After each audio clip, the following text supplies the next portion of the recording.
ನಾರಾಯಣಂ ಸುರಗುರುಂ ಜಗದೇಕನಾಥಂ ಭಕ್ತಪ್ರಿಯಂ ಸಕಲಲೋಕನಮಸ್ಕೃತಂ ಚ ತ್ರೈಗುಣ್ಯವರ್ಜಿತಮಜಂ ವಿಭುಮಾದ್ಯಮೀಶಂ ವಂದೇ ಭವಗ್ನಮಮರಾಸುರಸಿದ್ಧವಂದ್ಯಂ ವ್ಯಾಸಂ ವಸಿಷ್ಠನಪ್ತಾರಂ ಶಕ್ತೇಃ ಪೌತ್ರಂ ಅಕಲ್ಮಷಂ ಪರಾಶರಾತ್ಮಜಂ ವಂದೇ ಶುಕತಾತಂ ತಪೋನಿಧಿಂ. ಶ್ರೀ ಗುರುಭ್ಯೋ ನಮಃ. ಹರಿ ಓಂ. ಎಲ್ಲ ವೀಕ್ಷಕರಿಗೂ ಕೂಡ ಕೃಷ್ಣಾಷ್ಟಮಿಯ ಶುಭ ಅವಸರದ ಶುಭಾಶಯಗಳನ್ನು ತಿಳಿಸ್ತಾ, ಈ ಪರ್ವದಿನದಂದು ಕೃಷ್ಣನ ವಿಷ್ಣುವಿನ ಸಹಸ್ರನಾಮಗಳನ್ನು ತಿಳಿಸುವಂತಹ ವಿಷ್ಣು ಸಹಸ್ರನಾಮದ 33ನೆಯ ಶ್ಲೋಕದ ಚಿಂತನೆಯನ್ನು ಇವತ್ತು ಮಾಡೋಣ. ಯುಗಾದಿಕೃದ್ಯುಗಾವರ್ತೋ ನೈಕಮಾಯೋ ಮಹಾಶನಃ ಅದೃಶ್ಯೋ ವ್ಯಕ್ತರೂಪಶ್ಚ ಸಹಸ್ರಜಿತನಂತಜಿತ್. ಪರಮಾತ್ಮನ 300 ನಾಮಗಳ ಚಿಂತನೆ ಈ ಹಿಂದಿನ ಶ್ಲೋಕದವರೆಗೆ ಆಗಿದೆ. ಈ ಶ್ಲೋಕದಲ್ಲಿ ಮತ್ತೆ ಭಗವಂತನ 8 ವಿಶಿಷ್ಟವಾದ ನಾಮಗಳ ವರ್ಣನೆಯನ್ನು ಮಾಡುತ್ತಾ ಇದ್ದಾರೆ. ಪರಮಾತ್ಮ ಯುಗಾದಿಕೃತ್ ಅಂತ ಹೇಳಿ ಭೀಷ್ಮರ ವರ್ಣನೆ. ಭೀಷ್ಮರು ಹೇಳುತ್ತಾರೆ, ಪರಮಾತ್ಮ ಯುಗಾದಿ, ಯುಗವನ್ನು ಪ್ರಾರಂಭ ಮಾಡೋದು ಅಥವಾ ಈ ಯುಗಗಳ ಕಾಲಭೇದವನ್ನು ಹುಟ್ಟು ಹಾಕಿರುವಂತಹದ್ದು ಪರಮಾತ್ಮ ಅಂತ. 4 ಯುಗಗಳನ್ನು ನಾವು ಕೇಳುತ್ತೇವೆ: ಕೃತಯುಗ, ತ್ರೇತಾಯುಗ, ದ್ವಾಪರ ಯುಗ, ಕಲಿಯುಗ.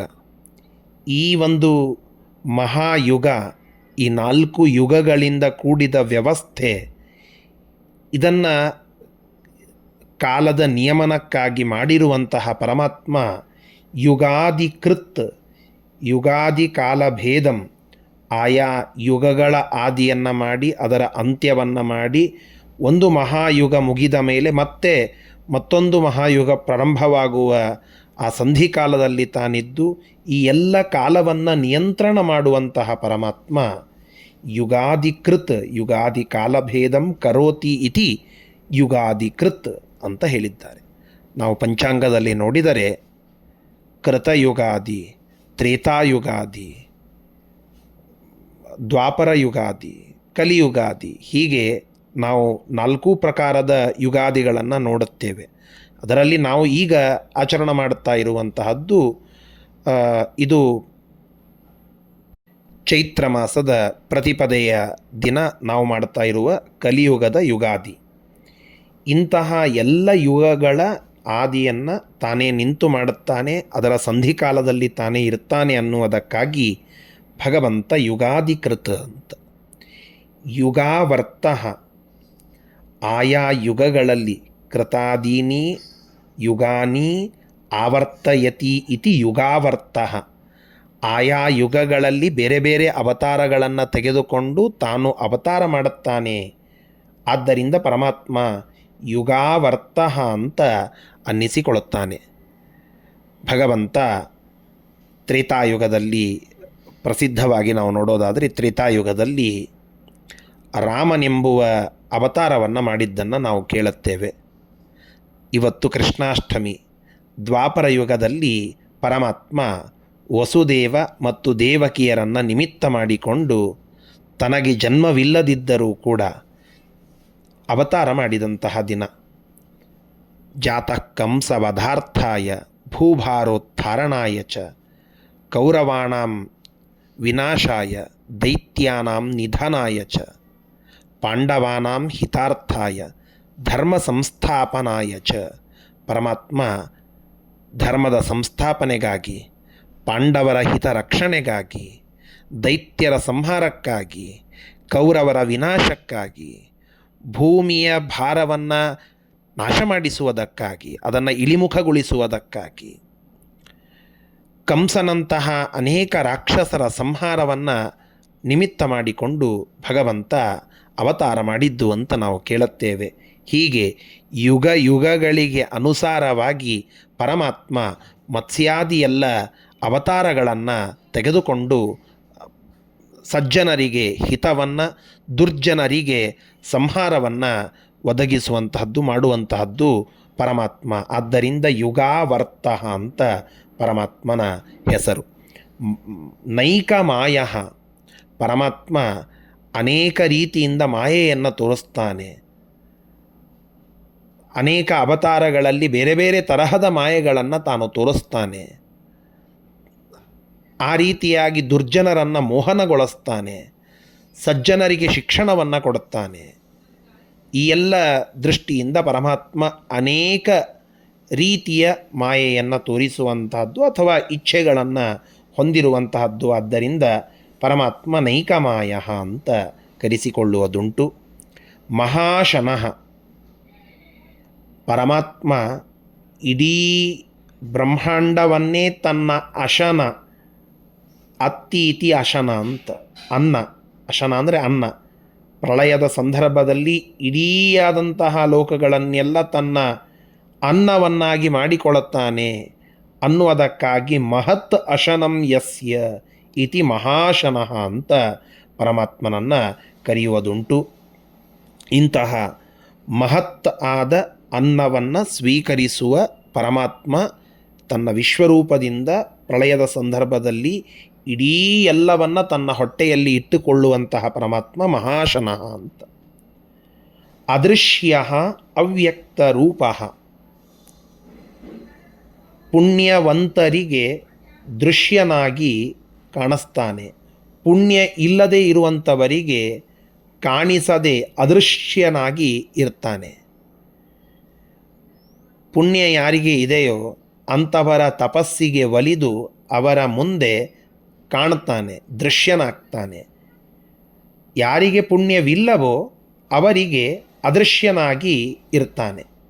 ಹೀಗಾಗಿ ಪರಮಾತ್ಮ ಕಾಣಿಸದ ರೂಪ, ದೃಶ್ಯೋ ನ ಭವತಿ, ಸರಳವಾಗಿ ಎಲ್ಲರಿಗೂ ಕಂಡುಬಿಡುವುದಿಲ್ಲ.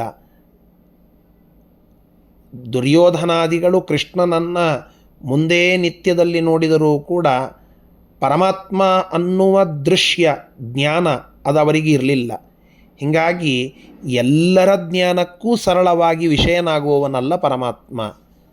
ಪುಣ್ಯವಂತರ ಸಜ್ಜನರ ಪಾಲಿಗೆ ಮಾತ್ರ ದೃಶ್ಯನಾಗುವವನು. ಆದ್ದರಿಂದ ಅದೃಶ್ಯ ತತ ಅವ್ಯಕ್ತಂ ಆಹಹಿ ಅನ್ನುವ ಒಂದು ಸೂತ್ರ, ಇದು ಕೂಡ ಪರಮಾತ್ಮ ದೃಶ್ಯನಲ್ಲ ಅನ್ನುವುದಕ್ಕಾಗಿ ಅದೃಶ್ಯ ಅನ್ನುವ ಅರ್ಥವನ್ನು ತಿಳಿಸಿಕೊಡುವಂತಹದ್ದು. ಅವ್ಯಕ್ತ ರೂಪ, ಪರಮಾತ್ಮ ಅವ್ಯಕ್ತಂ ರೂಪಂ ಯಸ್ಯ ಅಸೌ ಅವ್ಯಕ್ತ ರೂಪ, ಅವ್ಯಕ್ತವಾದ ರೀತಿಯಲ್ಲಿ ಎಲ್ಲ ವಸ್ತುಗಳಲ್ಲಿ ಇದ್ದು ಅವುಗಳನ್ನು ನಿಯಮನ ಮಾಡುತ್ತಾನೆ. ಅದೃಶ್ಯನೂ ಹೌದು, ಅವ್ಯಕ್ತ ರೂಪನೂ ಹೌದು. ಮುಂದೆ ಫಿಸಿಕಲಿ ಭಗವಂತ ಕಾಣಿಸೋದಿಲ್ಲ, ಆದರೆ ವ್ಯಕ್ತನಾಗದಿದ್ದರೂ ಒಳಗಡೆ ಅವ್ಯಕ್ತನಾಗಿದ್ದು ನಮ್ಮನ್ನು ನಿಯಮನ ಮಾಡುತ್ತಾನೆ. ಹೀಗೆ ಅವ್ಯಕ್ತನೂ ಹೌದು, ಅದೃಶ್ಯನೂ ಹೌದು. ಪುಣ್ಯ ಇದ್ದಾಗ ವ್ಯಕ್ತನಾಗ್ತಾನೆ, ಪುಣ್ಯ ಕಮ್ಮಿ ಆದರೆ, ದೋಷಗಳು ಜಾಸ್ತಿ ಆದರೆ ನಮ್ಮಿಂದ ದೂರವಾಗ್ತಾನೆ. ನಾವು ಭಾಗವತದ ದಶಮಸ್ಕಂದದಲ್ಲಿ ಕೇಳುತ್ತೇವಲ್ಲ, ಗೋಪಿಕಾ ಸ್ತ್ರೀಯರಿಗೆಲ್ಲ ಒಂದು ಭಾವನೆ ಬಂತು, ಈ ಕೃಷ್ಣ ಇವ ನನ್ನವ, ಇವ ನಾನು ಏನು ಹೇಳುತ್ತೇನೋ ಅದನ್ನು ಕೇಳುತ್ತಾನೆ, ಈ ವ್ಯಕ್ತಿ ನನ್ನವ ಅನ್ನುವ ಗ್ರ್ಯಾಂಟೆಡ್ ಆದ ಫೀಲ್ ಬಂತು. ಈ ಒಂದು ಭಾವನೆ ಬಂದಾಕ್ಷಣದಲ್ಲಿ ಆ ಎಲ್ಲ ಗೋಪಿಕಾ ಸ್ತ್ರೀಯರಲ್ಲಿ ಇರುವ ಭಕ್ತಿ ಮರೆಮಾಚಿ ಅಹಮಿಕೆ ಅವರಲ್ಲಿ ಬಂತು, ನನ್ನವ ಅಂತನ್ನುವ ಭಾವನೆ ಬಂತು, ಮತ್ತೊಬ್ಬರದ್ದಲ್ಲ ಅಂತನ್ನುವ ಕೆಟ್ಟ ಭಾವನೆ ಬಂತು. ಈ ಸದ್ಭಾವನೆ ಹೋಗಿ ದುರ್ಭಾವನೆ ಬಂದಾಕ್ಷಣದಲ್ಲಿ ಅದು ಮರೆಮಾಚಿದಾಗ ಕೃಷ್ಣ ಅಲ್ಲಿಂದ ಅವ್ಯಕ್ತನಾಗಿ ಬಿಟ್ಟ. ಹೀಗೆ ಭಗವಂತ ಅವ್ಯಕ್ತವಾಗಿ ಬಿಡುತ್ತಾನೆ, ನಮ್ಮಲ್ಲಿ ದೋಷಗಳು ಬಂದು ಗುಣಗಳು ಹೋಗಿಬಿಟ್ರೆ. ಆದ್ದರಿಂದ ಇಂತಹ ಗುಣವನ್ನು ಎತ್ತಿ ಹಿಡಿಯುವ, ದೋಷಕ್ಕೆ ಅವ್ಯಕ್ತನಾಗುವ ಪರಮಾತ್ಮನ ರೂಪ ಅವ್ಯಕ್ತ ರೂಪ.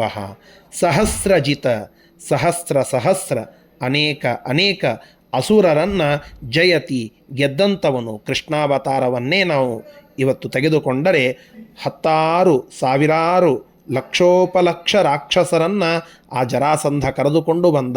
ಆ ಎಲ್ಲ ಜರಾಸಂಧನ ಅನುಯಾಯಿಗಳಾದ ರಾಕ್ಷಸರನ್ನು ಕೃಷ್ಣ ಸಂಹಾರ ಮಾಡಿ 17 ಬಾರಿ ಆ ಜರಾಸಂಧನ ಒಟ್ಟಿಗೆ ಯುದ್ಧ ಮಾಡಿದ್ದು ಇದೇ ಉದ್ದೇಶಕ್ಕಾಗಿ. ಆ ಎಲ್ಲ ರಾಕ್ಷಸರ ಸಂಹಾರ. ಸಹಸ್ರಜಿತ, ಅನಂತಜಿತ, ಬರೇ ಸಹಸ್ರ ಅಂತಲ್ಲ, ಅನಂತಾನಂತವಾದ ವಸ್ತುಗಳನ್ನು ತಾನು ಗೆದ್ದು ಈ ಇಡೀ ಜಗತ್ತಿನ ಪ್ರಭುತ್ವ ನನ್ನದು ಅನ್ನೋದನ್ನು ತೋರಿಸಿಕೊಂಡದ್ದು ಕೃಷ್ಣ. ಆದ್ದರಿಂದ ಅನಂತಜಿತ, ಅನಂತಾನಿ ವಸ್ತೂನಿ ಜಯತಿ ಲಭತೆ ಇತಿ ಅನಂತಜಿತ ಅಂತ ಅರ್ಥವನ್ನು ಹೇಳುತ್ತಾರೆ. ಇಂತಹ ಪರಮಾತ್ಮ ಕೃಷ್ಣಾವತಾರದಲ್ಲಿ ಪ್ರಾದುರ್ಭೂತನಾದಂತಹ ದಿನ ಇವತ್ತು. ಆ ಕೃಷ್ಣನ ಸ್ಮರಣೆಯನ್ನು ಮಾಡುತ್ತಾ ಈ ಶ್ಲೋಕದ ಚಿಂತನೆಯನ್ನು ನಾವೆಲ್ಲ ಮಾಡೋಣ. ಶ್ರೀಕೃಷ್ಣಾರ್ಪಣಮಸ್ತು. ಹರಯೇ ನಮಃ.